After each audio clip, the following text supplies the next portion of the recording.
Ilang linggo pa lamang ang nakalilipas ay may nangyaring mga pagbaril sa bayan ng Makato, sinundan ng Sabanga at ngayon na naman isang lalaki ang pinagbabaril patay dito sa Badjo, Numancia, Aklan. Ano ang investigasyon ng mga kapulisan tungkol dito? Patay ang isang lalaki matapos barilin ang pinagkakautangan nito dito sa Badjo, Numancia, Aklan. Ang biktima kinilala sa pangalang James Tosco, 30 years old at residente rin ng nabanggit na lugar. Ayon kay Police Senior Master Sergeant Felizardo Navarra Jr., investigador ng Numancia Police Station, nakatanggap sila ng tawag pasado alas 7 ng umaga na may binaril raw sa lugar. Kanina ato sir, nakatanggap kami ng tawag na may shooting incident nga ditong nangyari sa Purok 3 sa Barangay Badjo, kung saan nga yung biktima ay may nagtamo ng mga tama ng bala. Sa kanilang pagresponde, nadatnan nila ang nakahandusay at wala ng buhay na si James sa labas ng kubo na ito. Kaagad naman nagresponde kami at naabutan na nga namin yung biktima ditong nakahiga na sir sa kanyang labas ng kubo at may mga tama ng baril. At pag-check ko nga, wala ng buhay sir kasi tiningnan ko yung pulso niya, yung heartbeat na at yung sa mata ma'am, sir hindi na nag-response kasi yung matama na sir, fatal talaga yung tama na.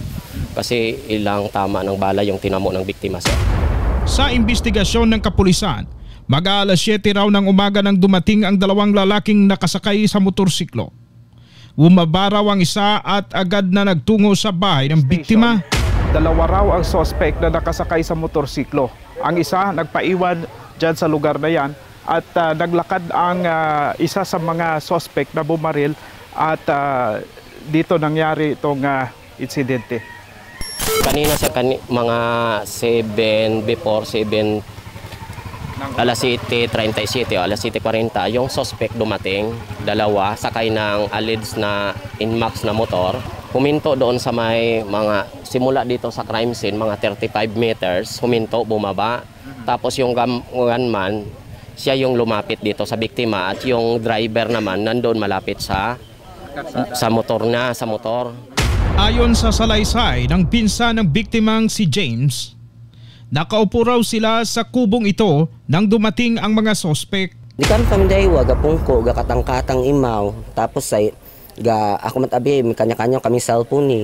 Pinanaamot ako sa ang cellphone it video ag mangan-angan watan ako napanuhi nga may daywat ang kagaking gatikang pagtunay kasi hindi tani mo mabatsagan anang tikang gid Dahil gunangon man iya Ayon sa saksi, pagdating raw ng sospek ay agad nitong tinanong ang biktima sa plano nito sa kanilang naging usapan.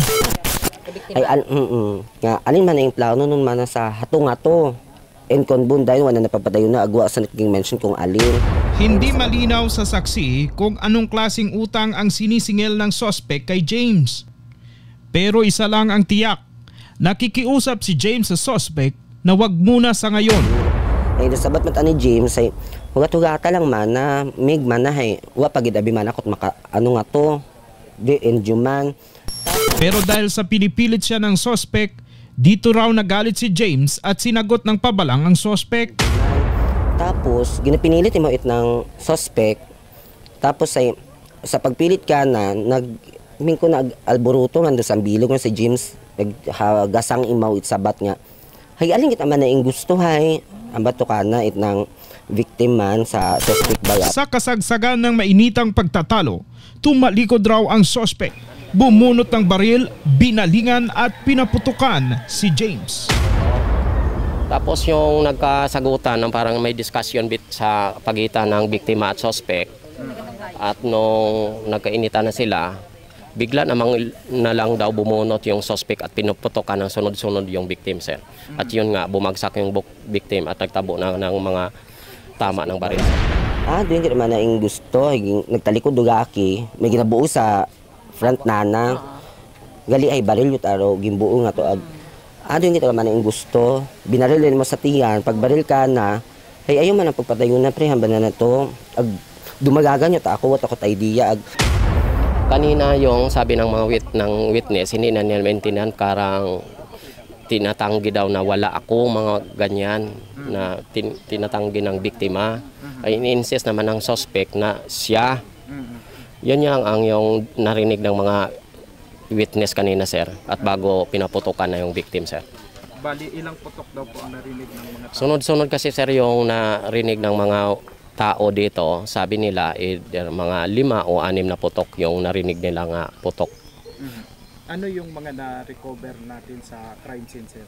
Yung na-recover nga namin, sir, yung pag-process ng cocaine na may isang bala doong na-recover. Kasi yung alleged na ginamit ng suspect na baril ay yung revolver, sir.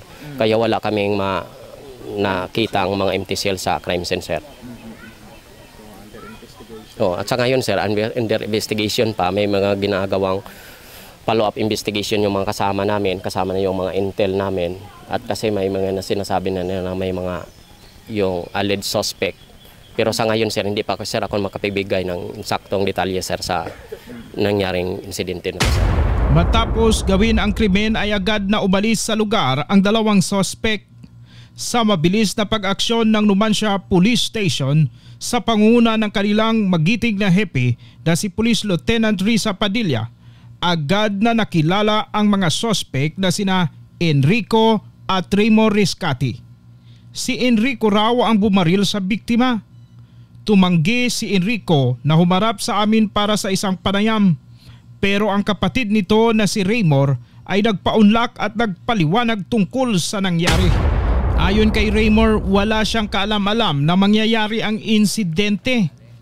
Ayon sa kanya, nasa bahay raw siya nang yayain ng kanyang kuyang si Enrico na magmerienda. Sumakay raw sila ng motorsiklo at doon na raw sinabi ni Enrico sa kanya na pupuntahan muna ang biktima para singilin ng utang. Dato ay dumdum ko tayo pamahaw kami, ang ba na ning agto ni man kita ito ay sukton ka man ng pautang mananay. Din malata. Ano yung pag Kilala man mo kayo biktima? Oo, kilala man, tagalin ng buwan man din.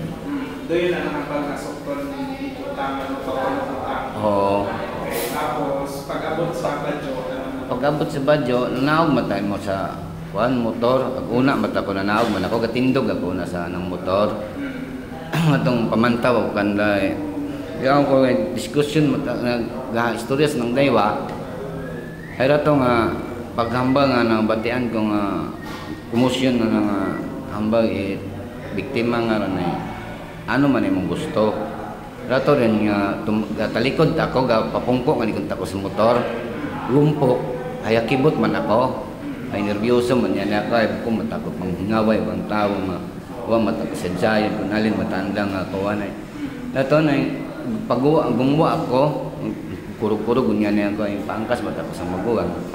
Pag-abot sa mata sa Numancia, na papanaog na ako. Ito kung sin mata mo, nag-uli mata ko, nagsakay mata ko tricycle.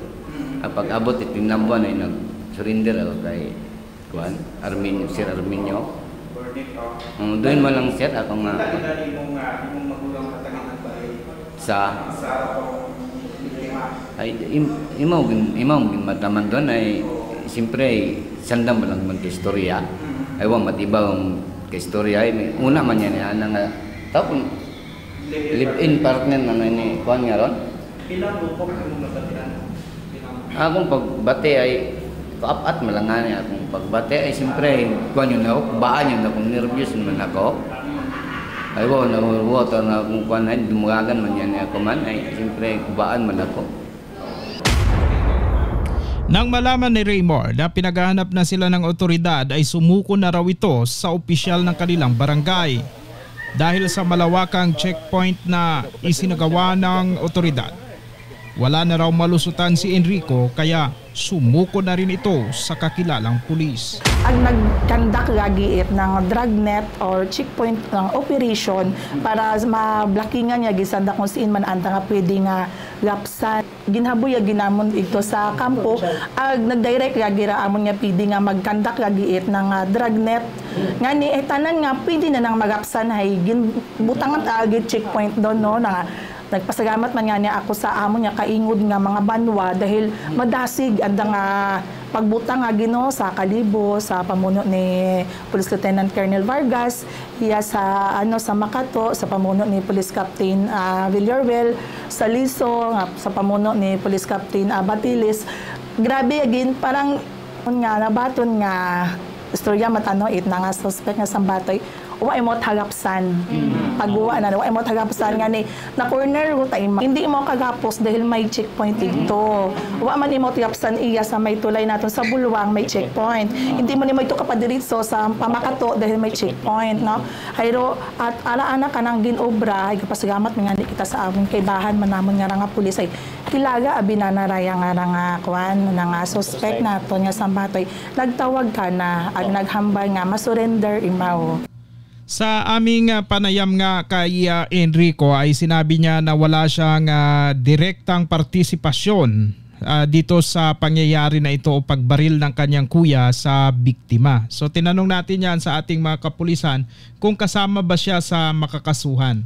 Ito ang tugon ng ating mga kapulisan. Ana mataron nga version sir, no? Pero sa sunod sa among investigador dahil pag-commit it krimen kaibahan sanda nga daywa nga di pareho taro amon nga i-file kanda nga kaso. Murder. Umani ng papuri mula sa mga mamamayan ng Aklan si Police Lieutenant Teresa Padilla. Dahil raw sa mabilis at magaling na pamumuno nito ay agad nga na nalutas ang kaso. Mula dito sa Numancia Police Station kasama sina Kapobreng Presi at Arnel de la Cruz. Ako si Kapobreng Archie Hilario at ito ang PV News Online.